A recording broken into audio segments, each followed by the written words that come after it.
அஸ்ஸலாமு அலைக்கும் guys, welcome back to my channel. இன்றைக்கி என்ன பார்க்க போகிறோன்னா டின்னர் தான் பார்க்க போகிறோம். இன்றைக்கி எங்கள் அக்கா வீட்டில் விருந்து, அதனால் போயிருந்தேன். எங்கள் அக்கா ரொட்டியும் கைமா தான் பண்ணியிருக்காங்க. நான் ஹெல்ப் பண்ணிகிட்டு இருக்கும்போது எங்கள் அக்கா சொன்னால், வேண்டாம் நீ வீடியோ எடு, நான் சமைக்கிறேன் அப்படின்னு சொல்லிட்டு சொன்னாங்க. சரின்னு சொல்லிட்டு நான் வீடியோ எடுத்துகிட்டு இருந்தேன். எங்கள் அக்கா தான் செஞ்சுட்டு இருந்தாங்க. மாவு பிசைஞ்சிட்டு இது கொஞ்ச நேரம் ரெஸ்ட்டுக்கு விட்டுட்டு சரி எடுத்து இப்போது பேடா செஞ்சிடலான்னு சொல்லிட்டு எங்கள் அக்கா எடுத்து ரெடி பண்ணிகிட்டு இருந்தாங்க. பேடா செஞ்ச உடனே சரி ரொட்டியும் செஞ்சு வச்சிடலாம், லேட் ஆகிடுதுன்னு சொல்லிட்டாங்க. சரி ரொட்டியும் சுட்டுடலான்னு சொல்லிட்டு எங்கள் அக்கா ரொட்டியும் சுட்டுட்டாங்க. சரி கைமா ரெடி பண்ணல. கைமா ரெடி பண்ணுறதுக்கு நான் வெங்காயம் வெட்டி வச்சுட்டேன். எங்கள் அக்கா நீ வீடியோ பிடியே நான் செய்கிறேன் அப்படின்னு சொல்லிட்டாங்களா.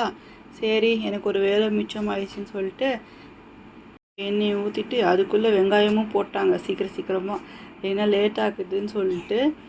இப்போ வெங்காயம் நல்லா வதக்கிக்கோங்க, கோல்டன் ப்ரௌன் ஆகிற வரைக்கும் நல்லா வதக்கிட்டு அதுக்கப்புறம் தக்காளியும் கொஞ்சோண்டு கொத்தமல்லி.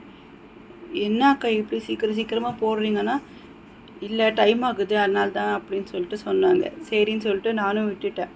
அதுக்கப்புறம் இஞ்சி பூண்டு பேஸ்ட்டு போட்டுட்டு அதுவும் நல்லா வதக்கிக்கோங்க. இஞ்சி பூண்டு பேஸ்ட்டு போட்டுட்டு அதுவும் நல்லா வதக்கிக்கிட்டு எங்கள் அக்கா ஆல்ரெடி மசாலாலாம் போட்டு வச்சுட்டாங்க. அதுவும் போட்டு நல்லா கலக்கி விட்டுக்கோங்க. மசாலா எல்லாம் போட்டுட்டு நல்லா வதக்கிக்கோங்க. அதுக்கப்புறம் நான் கொத்தமல்லி வெட்டி வச்சுட்டேன், அதுவும் சேர்த்துக்கோங்க.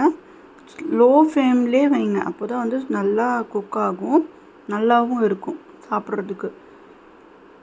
கொத்தமல்லி நல்லா வதங்கின பிறகு கொஞ்சம் லோ ஃப்ளேம்லேயே அப்படியே குக் ஆக விட்டுருங்க. நீங்கள் மூடி போட்டு வச்சாலும் சரி, இல்லை அப்படியே வச்சாலும் சரி, ஒன்றும் இல்லை. அதுக்கப்புறம் கொஞ்சோண்டு கஸ்தூரி மேத்தி போட்டுக்கோங்க.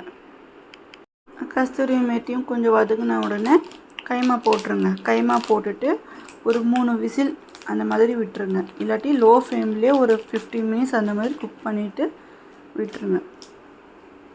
இப்போ பாருங்கள் நல்லா குக்காகி வந்துருச்சு. இப்போ ஒரு பவுலில் ட்ரான்ஸ்ஃபர் பண்ணிக்கோங்க. இப்போ ரொட்டியோடு சேர்த்து சாப்பிட்டு பாருங்கள், டேஸ்ட்டு சும்மா வேறு லெவலாக இருக்கும்.